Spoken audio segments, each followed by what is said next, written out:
Bueno, el tema de hoy, entonces, para comenzar, es lógico e ilógico.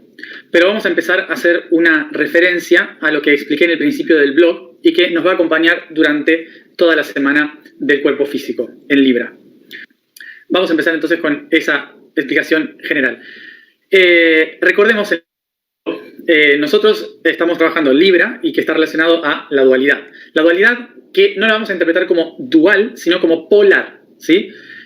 Lo que nos tiene que hacer entender el concepto de dualidad es que dual hace referencia a la palabra latina duo, que significa dos, ¿sí? O sea que algo que es dual tiene que ver con dos cosas. ¿Qué sucede? Que nosotros, en nuestros conceptos actuales, hemos considerado que esas dos cosas son opuestas. Entonces tenemos todo un preconcepto de que todo lo que es dual es malo. ¿Por qué? Porque básicamente a lo largo de la historia, todo lo que estaba separado está en contra entre sí. Entonces hemos considerado la palabra dualidad, que es la cualidad de ser dos cosas diferentes, como si estuvieran en contra una de la otra, pero eso es solo una perspectiva, una percepción humana en que siempre hemos estado luchando contra lo que está afuera, ¿sí? Por eso en nuestro tiempo decimos, hay que salir de la dualidad, tenemos que trascender la dualidad, tenemos que ir más allá de la dualidad. Y en realidad todo ese concepto de dualidad no existe en el universo, está solamente en nuestra mente. Lo que nosotros realmente tenemos es polaridad, ¿sí? La dualidad se refiere a lo polar. ¿Y lo polar qué significa? Un polo positivo y un polo negativo que en circuito energético permite la creación de energía, ¿sí? Por lo tanto, los polos son complementarios, no opuestos, ¿sí? Nosotros tenemos que volver al origen del concepto de polaridad para entender que la dualidad es creadora, no es separadora. Bien, entendiendo esto, entonces, vamos a hablar de lo que es dualidad. La dualidad implica, por lo tanto, que todo lo que se expresa en esta naturaleza surge a partir de la dualidad. Y vamos a eso, a la primera célula. La primera célula que se divide a través del proceso de meiosis hace que una célula se convierta en dos. Y luego se multiplica constantemente, 2, 4, 8, constantemente se empieza a multiplicar este ser. Todo tiene que ver con algo dual, ¿sí? Porque su origen es dual. Un espermatozoide, un óvulo o la división simplemente de una célula en dos. Esta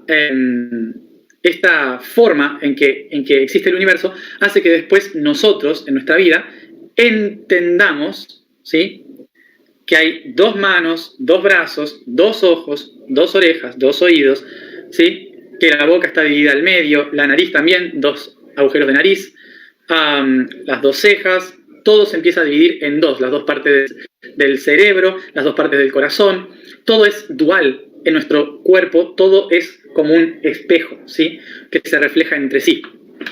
Por este reflejo histórico de las dos primeras células iguales que se separan. Esta división, ¿sí?, en el medio, entonces, no es que una parte del cuerpo está en contra de la otra, sino que las dos son complementarias. Una de las razones en nuestro cuerpo de esta dualidad necesaria en nuestro propio ser, es el equilibrio. Nosotros siempre necesitamos dos aspectos para encontrar un balance, ¿sí? Entonces los oídos nos ayudan a estar en equilibrio y a caminar en equilibrio. Los ojos nos ayudan a tener una percepción en equilibrio de las cosas para poder contemplarlas. Las manos, equilibrio para poder hacer fuerza, para poder crear en equilibrio. Los pies necesitamos dos para poder tener un equilibrio y avanzar. Es decir que la dualidad, la dualidad son básicamente los mecanismos de apoyo, de equilibrio en todo nuestro ser biológico. Bien, pero ¿qué sucede? Cuando se trata de entender cómo se ordena este equilibrio de las dos partes, hay algo muy loco que a veces para muchos de nosotros parece evidente, porque lo hemos visto, lo hemos estudiado, lo hemos escuchado, o lo que sea, pero que tal vez para muchas personas no es lógico porque no lo saben, porque no lo escucharon nunca. Y es que el cerebro está dividido en dos partes. El lado izquierdo del cerebro es el que controla todo el lado derecho de mi cuerpo, como cruzado, ¿sí? Así, cruzado así. Y el lado derecho de mi cerebro es el que controla todo el lado izquierdo de mi cuerpo, ¿sí? Como una cruz. Es decir, que cuando yo veo con este ojo, es este lado del cerebro el que lo controla. Cuando yo veo con este ojo, es este lado del cerebro el que lo controla. Y la mano igual, ¿sí? Yo muevo esta mano y es este lado del, perdón, y es este lado del cerebro, me estoy viendo en el espejo, y es este lado del cerebro el que funciona, ¿sí? Si yo muevo esta mano, estoy utilizando este lado del cerebro. Bien, pero ¿qué significa esto? Porque ahí tenemos otro concepto que lo llevamos al extremo, ¿no? Llevamos al extremo el decir que todo lo que pasa de este lado del cerebro lo maneja, de este lado del cuerpo, lo maneja este lado del cerebro. Y que todo lo que pasa en este lado del cuerpo lo maneja este lado del cerebro. O sea, ¿qué sucede? Otra vez, los humanos, tomando conciencia de esto, dualizamos y separamos todo. Y no es así. Todo el cerebro se ocupa de todo el cuerpo. No está dividido por un hacha el cuerpo, ¿sí? No está dividido el cerebro por una lámina que no permite la comunicación entre las dos partes. Todo el cerebro trabaja en conjunto y no se utiliza un pedacito del cerebro, se utiliza todo el cerebro. Que esa es otra de las cosas también que suele haber un error. Cuando escuchamos que se utiliza el 15% del cerebro o el 20% del cerebro realmente, muchas veces nos hacemos la idea de que se usan pedacitos chiquititos, ¿no? Como se utiliza este pedacito, pero esto de acá atrás no. No, en realidad el cerebro funciona todo. Todo está funcionando constantemente. Tal vez no funciona en su gran potencialidad, ¿no? Es una máquina funcionando en un 15 o 20%, podríamos decir, ¿no? Pero es la máquina entera la que está funcionando, ¿se entiende por dónde va? No es un pedacito. Entonces, teniendo en cuenta esto, vamos a lo siguiente. Cuando hablamos de qué hace el cerebro, cuál es la tarea y el trabajo del cerebro, también solemos separar esas dos tareas diciendo que el cerebro izquierdo se encarga de la lógica y el cerebro derecho se encarga de la ilógica, ¿sí? Es decir, el cerebro izquierdo es analítico y el cerebro derecho es creativo. ¿Y esto por qué se interpreta de esta manera? Porque normalmente cuando estamos realizando una tarea creativa o de sueño, de imaginación, se utilizan más partes del hemisferio derecho del cerebro y cuando se está pensando, se está racionalizando, haciendo un cálculo matemático, se suele utilizar más partes del lado izquierdo del cerebro. No es que sea 100% así, porque están en comunicación constante las dos partes, pero se activa más un lado que el otro dependiendo de la actividad que estoy haciendo. Entonces esto, dentro de toda la nueva cosmovisión, la conciencia planetaria, el desarrollo de un ser, seguro que todos ustedes habrán visto imágenes o habrán estudiado esta diferenciación de cerebro izquierdo, el lógico, cerebro derecho, el ilógico. Seguramente lo habrán escuchado. Entonces, para entender qué es lógico y ilógico, vamos a la palabra logos, que es el origen de ambas palabras. Logos, tanto lo ilógico como lo lógico nacen del concepto del logos, es que los dos comparten un mismo origen. Logos en griego significa idea, pensamiento, ¿sí? Concepto. Eso es un logos, ¿sí? Entonces, en la antigüedad se le llamaba logos al concepto de la mente de Dios, al concepto de la conciencia divina, de aquello que crea todas las cosas. Recordemos que en el principio de los tiempos, los sacerdotes empezaron a interpretar que todo lo que existe en el entorno, en el mundo, surge a partir de la percepción que mi cuerpo tiene del mundo. Es decir, que todo existe porque yo, en mi mente, lo interpreto como existencia. ¿Se entiende por dónde va? Es decir que, como hemos hablado mucho en estos últimos videos, bueno, en muchos videos, lo que yo veo no existe realmente porque es así. Existe como yo lo veo porque mi cerebro lo interpreta así. Pero si no, en realidad son cúmulos de vibraciones y átomos, nada más. Pero mi cerebro le dio una forma, lo interpreta como un objeto. Entonces, ¿qué significa esto? Que todo lo que existe son ideas, nada más. Por eso, los antiguos decían, para que el universo exista, entonces, como existe, lo que une todo eso tiene que ser mente, tiene que ser una idea que está pensando, porque si no, no podríamos existir, ¿sí? Y por eso se dice que la primera ley del universo es el mentalismo. Y ellos interpretaron entonces que Dios es mente, pero no porque Dios piensa, porque ahí estamos diciendo que Dios es alguien que piensa, ¿sí? Para los antiguos, Dios no era alguien que pensaba, no era alguien que creaba, ¿sí? Dios es el pensamiento, simple, nada más. Entonces, no existe un Dios, existe la mente, y a esa mente le llamamos Dios. Por eso los herméticos, ¿sí? Que eran los seguidores de Hermes, Thoth, le llamaban el Logos, ¿sí? A ese gran ser que lo unificaba todo. Y por eso escuchamos también a Platón, por ejemplo, decir el mundo de las ideas. Lógico tiene que ver con, o sea, lógico significa todo aquello que está relacionado a la mente. E ilógico tiene que ver con todo aquello que no está relacionado a la mente. ¿Y qué sería todo lo que no se relaciona a la mente? Serían las sensaciones o las emociones. Ahora vamos a eso. ¿Y por qué decimos que lo que no está relacionado a la mente son las emociones? Porque se considera desde este punto de vista. Se considera que el universo es una mente que pulsa ideas. Y esas ideas se manifiestan. Y esa manifestación experimenta. Y cuando experimenta, vuelve a mí como un impulso emocional, ¿sí? ¡Pah!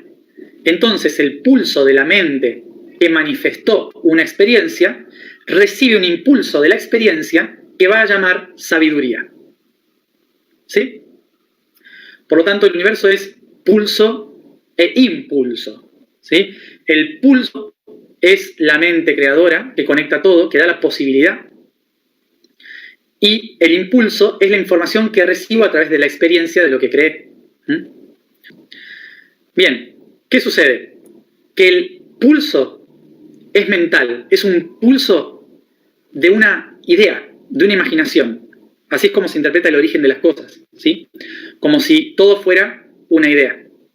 Entonces, la idea pulsa.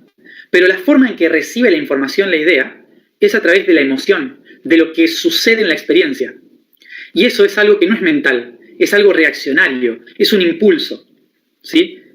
Entonces, se considera una emoción, se considera sensorial, y por lo tanto no se puede basar en la lógica, no se puede planificar, solo se puede vivenciar.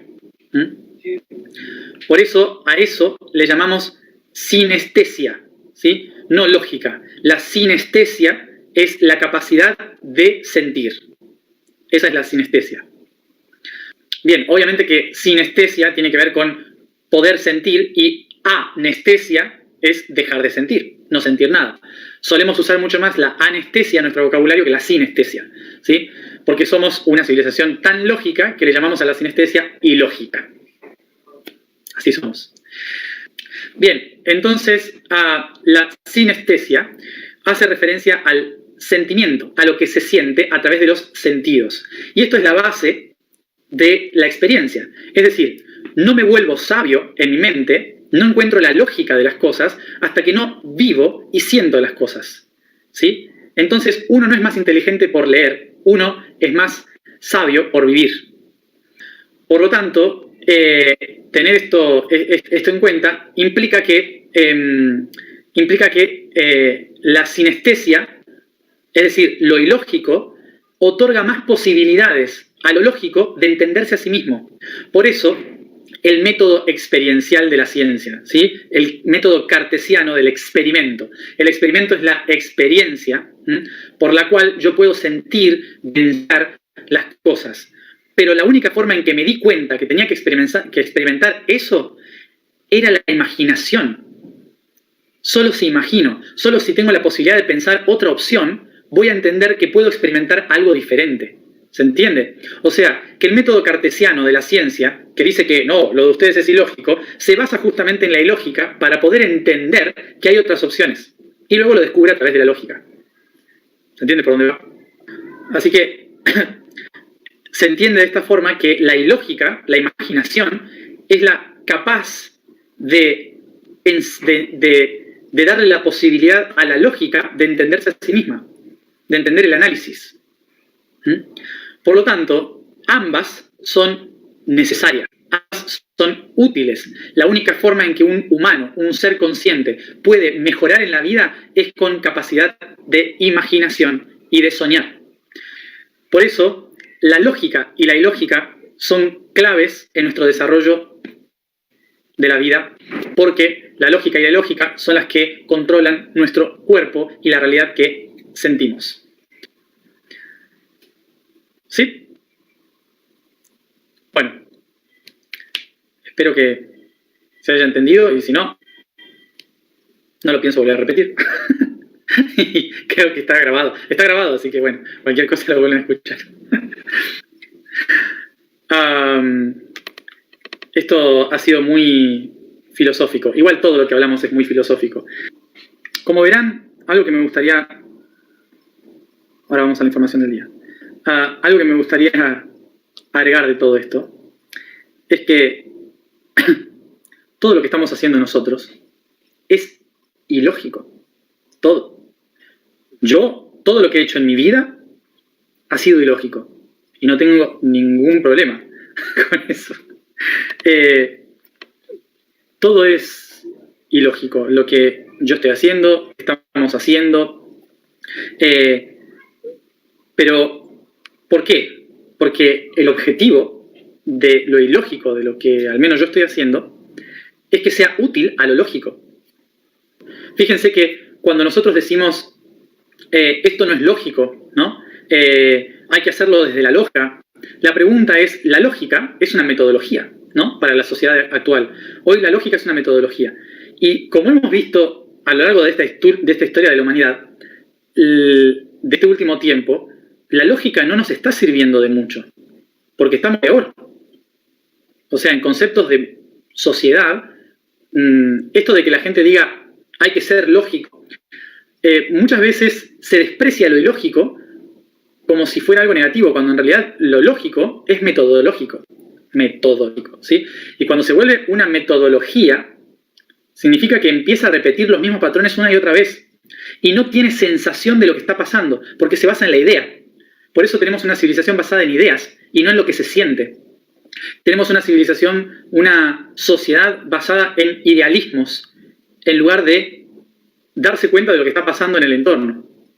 Y fíjense que lo que estoy diciendo con esto, de ir más allá de la lógica, ¿sí? No significa espiritual tampoco. ¿Por qué? Porque muchas veces volvemos a lo espiritual una lógica también, porque convertimos a lo espiritual en un método, y ese método se llama religión.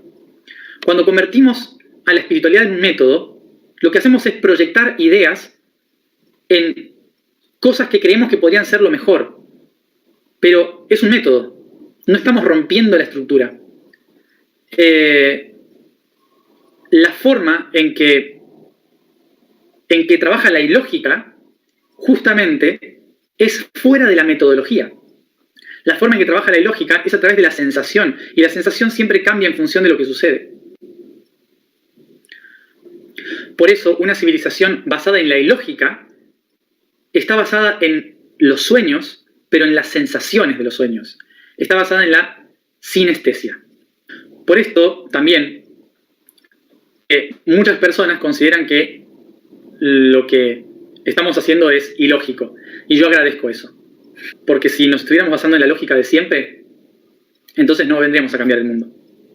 Transformar el mundo. Bien, eso. Y como último aporte, ya que hablamos de filosofía, me gustaría que volvamos un poco también al concepto de lo que significa espiritualidad. El verdadero concepto de lo que significa espiritualidad.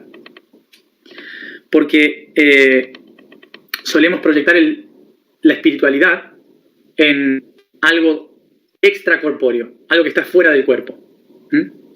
Y me gustaría que volvamos al verdadero sentido de lo que significa espiritual. Y el concepto de espiritualidad viene de la palabra spirare y cualidad. Spirare, cualidad. ¿Sí? Que significa la habilidad de respirar. Qué simple. Fíjense entonces, la cualidad de respirar es básicamente centrarse aquí y ahora en mi cuerpo.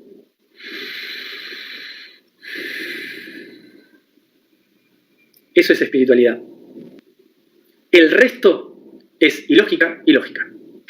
La vibración del día de hoy, ya. Ya. La afirmación es: yo soy la evolución espiritual. El código del día de hoy es Noneto. Un grupo de 9. Las 8 direcciones externas del cubo del tiempo y espacio tienen un solo punto en común, el centro. Las 8 direcciones internas más la que les une en el centro forman el concepto que llamamos divinidad. El noveno cielo es el que yace en el interior de cada ser, y así el concepto de los 9 implica la mirada de las 9 dimensiones que conforman al ser divino que somos.